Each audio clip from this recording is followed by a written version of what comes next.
বিষয়টা হচ্ছে আমাদের পাবলিক প্রকিউরমেন্ট রুলে কিছু কিছু সমস্যা আছে, যে সমস্যাগুলোর কারণে এই কাজগুলোকে দলীয় প্রভাব মুক্ত, স্থানীয় প্রভাব মুক্ত করা যাচ্ছে না। তো আমরা আজকে বসেছিলাম এই পাবলিক প্রকিউরমেন্ট রুলের যে সমস্ত মন্ত্রণালয়গুলোর বেশি কাজ থাকে, তারা বসেছিলাম যেখানে কোথায় কোথায় সংশোধন আনলে আমরা এই বিষয়টাকে অ্যাড্রেস করতে পারবো। এখানে কোন ঠিকাদার কাজ পাবে, কোন ঠিকাদার কাজ পাবে না সেটা নিয়ে কথা হয়নি। যেমন ধরেন কোন একটা কাজের সর্বনিম্ন একটা টাকা আমরা ঠিক করলাম যে এটাই হচ্ছে সর্বনিম্ন, এখন আমরা টেন্ডার আহ্বান করলাম, আমরা এই সর্বনিম্নটা গোপন থাকার কথা। দেখা যায় যে আমরা ওটা প্রকাশ্য হয়ে যায়, ফলে সবাই ওটার নিচে দেয়। তো এটা গোপন রেখে কি লাভ, নাকি আমরা প্রকাশ্য করে দেবো তাতে সবাই পার্টিসিপেট করতে পারে, এটা একটা।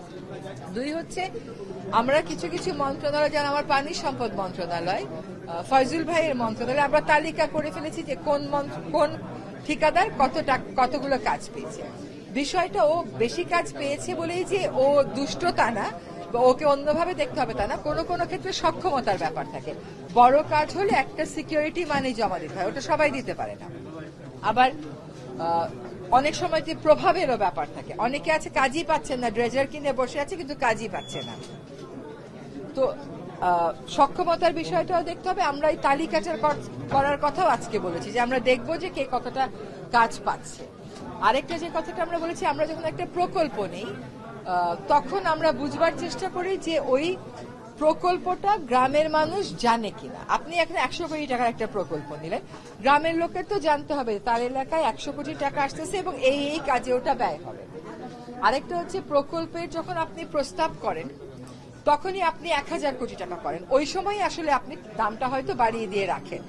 এই যে বাড়িয়ে দিয়ে রাখে, এইটা এসেস করার জন্য, ধরেন আপনার মন্ত্রণালয় একটা কাজ দিল, ওই কাজটা আসলেই 1000 কোটি টাকা কিনা এটা দেখবার জন্য একটা কমিটি। তো কমিটিতে যদি ধরেন বাইরের লোক রাখা হয় মন্ত্রণালয়ের বাইরে, তাকে যদি 4 নম্বর 5 নম্বর সদস্য রাখা হয় তাহলে তো কোনো লাভ হচ্ছে না। এটা ইন্ডিপেন্ডেন্ট অ্যাসেসমেন্ট হতে হলে দুটো প্রক্রিয়া, একটা হচ্ছে গ্রামের লোককে জানাতে হবে, একটা হচ্ছে ওই যে 1000 কোটি টাকার প্রকল্পটা আসলো ওইটা অ্যাসেস করার জন্য নিরপেক্ষ কাউকে দিয়ে একটা কমিটি করা যায় কিনা, যারা অ্যাসেসমেন্টটা করে দেখবে। আরেকটা হচ্ছে যে মিড টার্ম একটা রিভিউ। প্রকিউরমেন্ট হয়ে গেল, আমি আপনাকে কাজ দিলাম, আপনি আসলেই কাজটা করতেছেন কিনা, এটা একটা মিড টার্ম রিভিউ করা দরকার। কারণ সারাক্ষণ শুনবেন 100টা জিও ব্যাগ বলে দেয় 10টা, আসলে তো জিও ব্যাগ চলে যায় পানির নিচে, আপনি তো দেখেন না, কাজে আপনি তো 10টাই দেখেন, সেটা সত্য নাকি আসলে লোকে যেটা বলছে সেটা সত্য। এটা তো একটা, এই যেভাবে করে টেন্ডারিং চলছে একটা সিন্ডিকেট হয়ে গেছে, এটাকে তো ভাঙতে হবে। এবং পাবলিক প্রকিউরমেন্ট রুলে কোথায় কোথায় ব্যত্যয়টা আছে, কোথায় কোথায় সংযোজন বিয়োজন করলে আসলে এই সিন্ডিকেটটা অন্তত কিছুটা হলেও আমরা নিয়ন্ত্রণে আনতে পারবো, সেটা বুঝবার জন্যই আজকের এই আলোচনা। তার মানে গত সরকারের সময় নানা টেন্ডারিং এর নানা কথা হয়েছে এবং সিন্ডিকেটের কথা বলতে সেটাও হয়েছে, সেটা ভাঙতে চান আপনারা, রাজনৈতিক মুক্ত করতে চান। হ্যাঁ, আমরা প্রকৃত যে কাজ করে সেই পাবে। শোনেন, এখানে অনেক কাজসাজি আছে, কয়টা রেখে কয়টা বলবো। যেমন ধরেন একটা কাজ 20 কোটি টাকার, আমার ক্ষমতা হলো 10 কোটি টাকার। এখন আমার একটা কাজ 10 কোটি টাকার, আমার ক্ষমতা হলো 10 কোটি টাকার, তারপরে হলে অন্যান্য মন্ত্রণালয় অধিদপ্তরে যাবে। তো এখন এই 10 কোটি টাকা যেন আমার কাছে না আসে, এই জন্য কাজটা ছোট ছোট প্যাকেটে ভাঙা হয়, তাহলে এটা আর আমি দেখতে পারলাম না, আমার ওভারসাইট থাকলো না। এইসব অনিয়মগুলোকেও তো আমাদের অ্যাড্রেস করতে হবে। আজকে প্রক্রিয়াটা শুরু হলো, দেখা যাক কতদিন।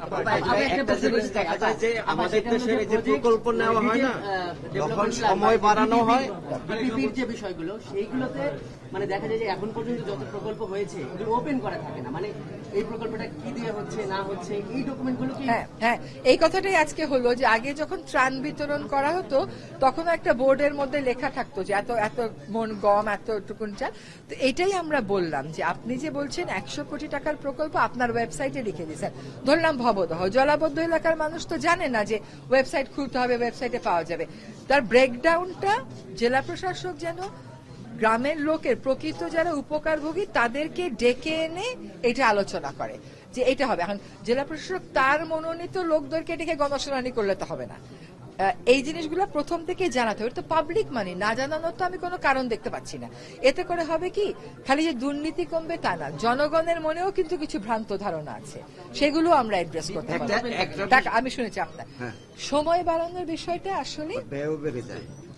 সময় বাড়লে ব্যয় বাড়বে, এটা খুব স্বাভাবিক, এটা অস্বাভাবিক কিছু না। কেন নির্দিষ্ট সময় আবার কেন হ্যাঁ, শেষ করতে এটা পারে না? কয়েকটা কারণ আছে। একটা কারণ হচ্ছে সরকার প্রকল্প অনুমোদন দেয়, কিন্তু সেই সময় টাকাটা দেয় না, টাকাটা গিয়ে অনেক পরে দেয়, ততক্ষণে আবার সবকিছুর দাম বেড়ে যায়। এটা একটা যৌক্তিক কারণ আছে। আরেকটা কারণ হচ্ছে যে টাকা বাড়লে তো সুবিধাও আছে অনেকের, সেটাও হয়, সেগুলা ভাঙবার জন্যই আজকের কাজটা করা। Thank you.